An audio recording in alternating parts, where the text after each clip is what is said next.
김경래의 최강 시사. 네, 김경래 최강 시사 3부 시작하겠습니다. 3부에서는 일본 얘기 좀 해보죠. 일본의 수출 규제, 이 문제가 현실적인 어떤 우리의 피해로 다가오고 있습니다. 어제 처음으로 문재인 대통령이 관련된 메시지를 내놨습니다. 이걸 어떻게 해석하느냐도 좀 분분합니다, 얘기가. 그리고 더불어민주당에서는 일본 경제보복 대책특위를 꾸렸는데요. 사실 이거를 지금 일본의 보복을 경제 전쟁이 아니라 경제 침략으로 규정한다, 이런 얘기까지 나오고 있습니다. 지금 그 특위를 이끌고 있는 민주당 최재성 의원 연결해 보겠습니다. 안녕하세요. 안녕하세요. 네.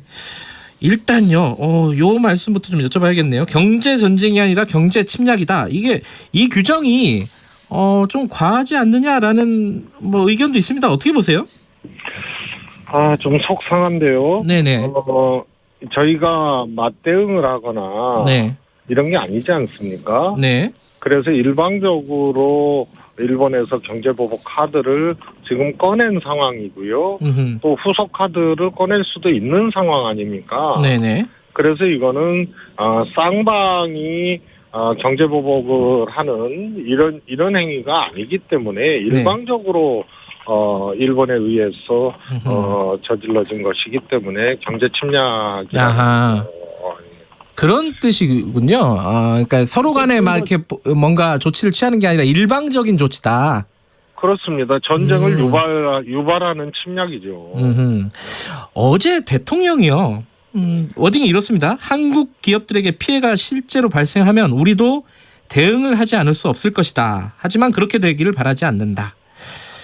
자, 이거 대통령의 메시지가 대응의 방점이 있는 걸까요? 아니면 앞으로 협의를 좀 계속하자, 여기에 방점이 찍혀 있는 걸까요? 어떻습니까? 두 가지 다고요. 네. 이것이 단선적으로 저쪽에서 보복 카드를 꺼냈으니까 우리도 바로 보복 카드를 꺼내자, 이런 이제 단선적인 게 아니고요. 네. 협의는 협의대로, 네. 또 국제사회와 공조하거나 국제사회 여론을 잘 응대하고 이런 것을 다 포함한 얘기거든요. 네.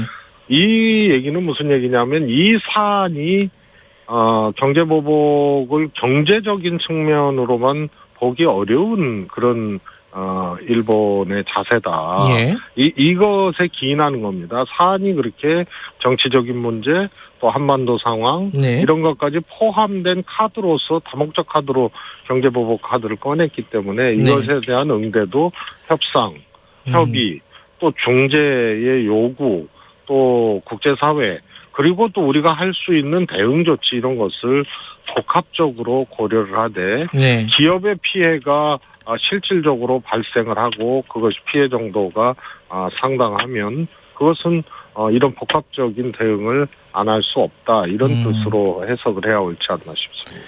자, 복합적인 대응이라 하면요. 지금 이제 사실 그 반도체하고 디스플레이 소재 문제도 이제 재고가 떨어지면 현실적인 피해가 발생을 할 여지가 있고요. 그리고 일본은 규제 품목을 확대하겠다, 이런 목소리도 일본 쪽에서 나오고 있습니다. 그러면은 우리가 대응할 수 있는 방법이 뭐가 있을까? 이게 문제 아니겠습니까? 이야기할 수 있는 게 있고, 예. 이야기할 수 없는 게 있습니다. 네. 우리 대응 카드를 얘기해서 오히려 우리가 손해일 수도 있고요. 네. 그래서 이야기할 수 있는 부분들을 네. 얘기를 하자면, 네. 우선 이제 WTO 제소 문제를 그거 해도 2-3년 걸린다. 네. 또 그거는 양론이 있을 수 있다. 이렇게들 얘기를 하는데요. 네. 이 행위 자체가 국제사회의 여론을 환기시키는 매우 큰 효과가 있습니다. 이런 것은 이미 얘기를 했고 당연히 해야 되고요. 네. 그래서 세 가지 부품 소재에 대해서 우선 대응을 하고, 확대되면 확대되는 대로 제소를 하는 것은 우리가 할 수 있는 대응이고요. 이것은 그 자체 플러스 알파의 효과가 있는 대응이라고 보고요. 네. 그다음에 이미 얘기가 나왔던 내년도 이제 도쿄 올림픽 아닙니까? 네. 그래서 국제사회 여론이 굉장히 중요한데요. 이런 부분이 또 하나 있을 수 있고요. 우리도 29개 나라의 이 화이트 리스트가 해당되는 29개 나라가 있는데요. 네. 여기서 뭐 자유시킬 수도 있고 그런데요. 아하. 이런 것들이 다 상황에 따라서 또 시기에 따라서 타사를 거쳐서 뽑아들여야 되는 거고요. 더 중요한 거는 예를 들어서 반도체 생산에 차질이 생기면 네. 우리가 얼마까지 견딜 수 있느냐의 문제로만 자꾸 가는데요. 네네. 이게 이제 반도체 가격의 폭등을 갖고 오고 그럼 대부분 이제 중국으로 수출을 상당히 하고 있기 때문에 네네. 여기에 진출한 미국의 애플이라든가 이런 기업은 바로 직격탄을 맞는 거거든요. 네. 그래서 이런 등등의 관계들을 잘 통찰하라고 하면 대응 카드가 매우 다양하게 있고요. 특히 일본과 자꾸 일본에 가서 우리 의원들이 이렇게 접촉을 하고 시도하는 것은 네. 나쁘지 않고요. 의당 그거는 해야 될 일 중에 하나라고 보지만요. 예. 일본 외에 다른 국가들과의 이 관계 이런 것들을 잘 설정을 해나가는 이런 보이지 않는 부분들이 또 있다고 봅니다. 물론 지금 말씀하실 수 없는 대응 카드도 있다고는 하신 거고요, 그죠? 그렇습니다. 예. 자, 근데 지금 예컨대 자유한국당 같은 경우에는요, 이게 이제 최재성 의원께서 지금 옛날 같으면 이게 의병이 일어날 그런 사안이다. 이렇게 얘기한 부분에 대해서 좀 감정적인 주장 아니냐, 반일 감정만 자극하는 거 아니냐. 그래서 외교적인 해결이 중요하다 이런 어떤 자세를 취하고 있더라고요. 요건 어떻게 보세요? 우선 경제보복 카드가 일본에 의해서 제기가 되니까 야당의 첫 번째 반응이 네. 문재인 정부가 손 놓고 있다가 당했다. 네. 무능하다. 이렇게 나온 거 아닙니까? 그렇죠. 네. 그래서 먼저 경제보복 카드를 꺼냈는데 그러면 제일 큰 게 국민적 에너지고 국론을 분열시키지 않고 똘똘 뭉치는 건단 말입니다. 쌍방이 경제적 공방으로만 가게 되면 피해는 당연히 우리가 더 크기 때문에 네. 이것을 극복할 수 있는 에너지는 정치 공방, 정치적 계산 이것을 뛰어넘어서 국민적 에너지를 네. 잘 만들어내는 일이 첫 번째인데요. 네. 여기서부터 지금 어긋나기 시작한 거예요. 거꾸로 그러면은 아베 정부 입장에서는 이거 다 들여다보고 스스로들의 경제보복 카드가 대한민국에는 국론 분열 내지는 여야 갈등 이런 걸로 갈 수도 있겠구나 하면 오히려 그립을 더 세게 주게 만드는 그런 효과를 우리가 주는 거거든요. 네. 그리고 이 사안 자체가 강제징용 피해자 문제 플러스 위안부 문제로 시작이 됐지만 아베가 직접 발언한 대로 이 전략 물자가 북한으로 흘러 들어갈 가능성에 대해서 직접 언급을 했단 말이에요. 그러면 네. 한반도 상황에 개입하고 흔들려는 그런 의도도 또 하나가 있고요. 네. 21일 날 참여연 선거도 아베의 일관되고 강력한 그런 스탠스가 헌법을 개정하기 위한 그런 목표가 있지 않습니까? 네. 그래서 그것에 또 이 정치를 끌어들인 거죠. 참여연 선거에. 네. 그러면 사안이 이러면 이 정도 사안이면은 이것은 과거로 따지면 우리가 의분심을 갖고 똘똘 뭉치고 그래야 되는 사안이고 이거로부터 시작해야 된다는 얘기를 의병을 일으킬 만한 사안이라고 표현한 건데 이것을 무슨 반일 감정 자극이나 이렇게 나오는 거는 좀 어긋난 거라고 봅니다. 그 자유한국당 김무성 의원이 국회에서 이런 얘기를 했습니다. 이 박근혜 정부가 위안부 합의를 잘 했는데 그거를 문재인 정부가 뒤집어갖고 지금 벌어지는 일이다. 이런 시각에 대해서는 어떻게 생각하십니까?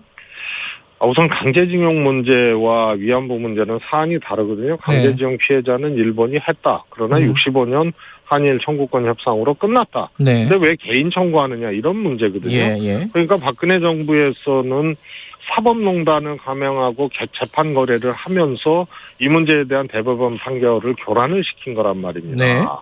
그런데 문재인 정부는 삼권분립 원칙에 의해서 개입을 하지 않았고 대법원에서 개인 피해 보상을 청구할 수 있는 걸로 그렇게 판시를 한 거거든요. 네. 그리고 우리 정부가 중재안을 일본에 내놨단 말입니다. 그동안 네. 접촉을 통해서.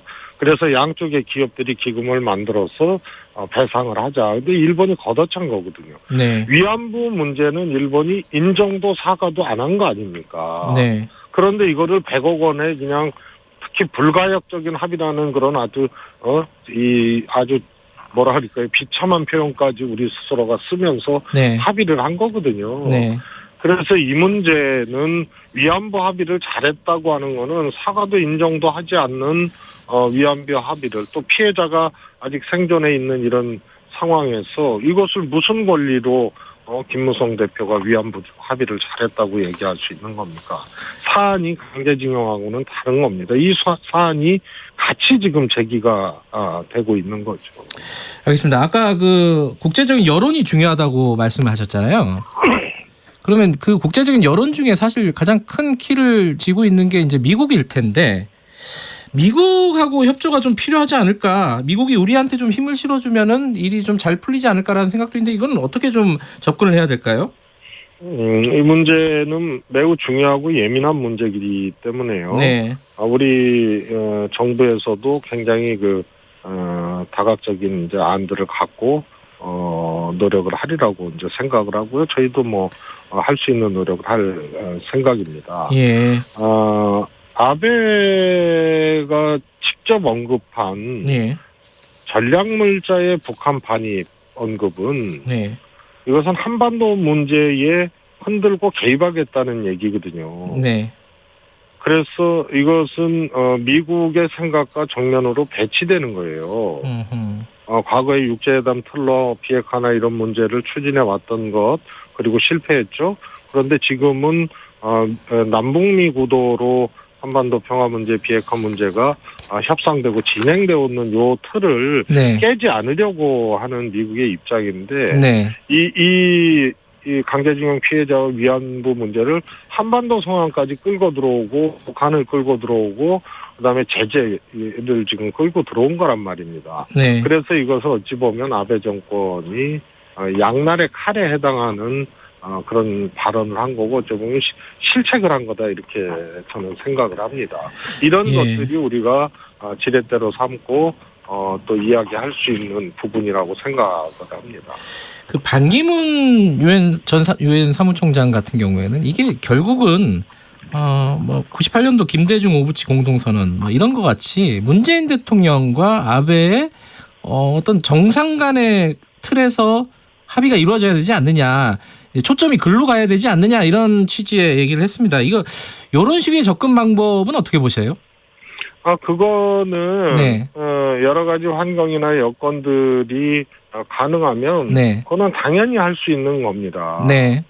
그런데 네. 일단 과거에 김대중 대통령과 오부치의 문제 또 네. 고노다마 또 뭐 이런 것들을 쭉 보면 적어도 침략국으로서의 기본적인 어떤 사과 같은 것들이 전제됐거든요. 네네. 그런데 위안부 합의도 마찬가지입니다. 김대중 네. 정부 때도 사과를 했고 네. 그것을 전제로 아시아 여성 평화기금을 만들었다가 결국은 거부해가지고 또 네. 그게 무산된 적도 있고 그러거든요. 그런데 네. 아베 정부는 이것을 거꾸로 이 침략사에 대해서 인정을 하지 않고 사과는커녕 오히려 굉장히 오만하게 지금 했고요. 거기에는 패전 이후에 일본의 패전국의 위치를 헌법 개정을 통해서 네. 전쟁에 개입하고 응할 수 있는 그런 것까지 갖다 놓으려고 하는 아베의 목적이 기저에 깔려 있기 때문에 이게 근본적으로 그래서 뒤틀려지고 있는 겁니다. 네. 그래서 이 문제들이 정리가 되면은 정상 간의 문제나 이런 것들이 충분히 네. 접근될 수 있는 거죠. 아직까지는 뭐 거기에 대한 밑바탕이 좀 마련되지 못하고 있다 이렇게 보시는 거네요. 마련되지 못한 정도가 아니고 네. 완전히 거꾸로 가고 있는 거죠. 예. 아베가. 그러면 결국은 우리가 불복하고 이 문제를 다 용인하고 네. 향후에 가장 가까운 나라 일본의 재무장이나 또 한반도 문제에 흔들려고 하는 이런 거나 이런 것을 그대로 다 용인하고 무릎 꿇는 수밖에 없거든요. 네. 그럴 수는 없는 거 아닙니까? 네. 지금 국회에서는요. 그러니까 여당에서는 대응 특위를 만들었고요. 국회 차원의 어떤 뭐 결의문, 채택 이런 것들은 추진을 하는 건가요? 네네. 그건 뭐 아주 바람직한 일이고요. 네. 또 국회 차원의 어떤 전체 이게 여야를 아우르는 어떤 기구 같은 거를 만들 계획은 없으십니까? 저는 그런 것들이 이제 필요하다고 보고요. 네. 우선은 야당도 대책위를 빨리 만들어야 됩니다. 네. 그래서 정보를 취합하고 네. 또 이것에 대한 이제 분석도 왜 이런 카드가 나왔는지 네. 또 이게 피해나 이런 것에 대해서도 냉정하게 잘 산출을 하고 네. 또 우리가 받는 피해를 넘어서는 이게 통상보복이나 이런 것들이 성공한 사례들이 없잖아요. 네네. 그리고 일본도 아주 경험이 있거든요. 네. 그 영토 분쟁으로 그 시토리 수출을 중국이 안 하니까 일본도 이 수입선을 다각화하고 결국 히토류 가격이 낮아졌단 말이에요. 네. 그래서 통상보복이나 경제보복은 보복 카드를 꺼낸 데에 화살되어서 돌아오게 돼 있습니다.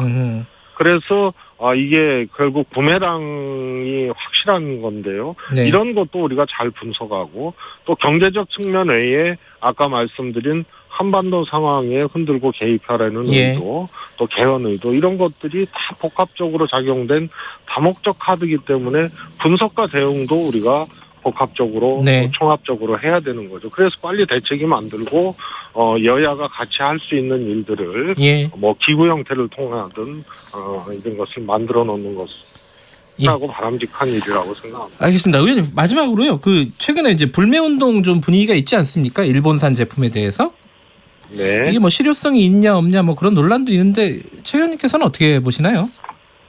불매운동은 우리가 이제 이 국민들의 자발적 불매운동이나 이런 것들이 네. 경제적인 어떤 이 파급 같은 것도 당연히 있죠. 네.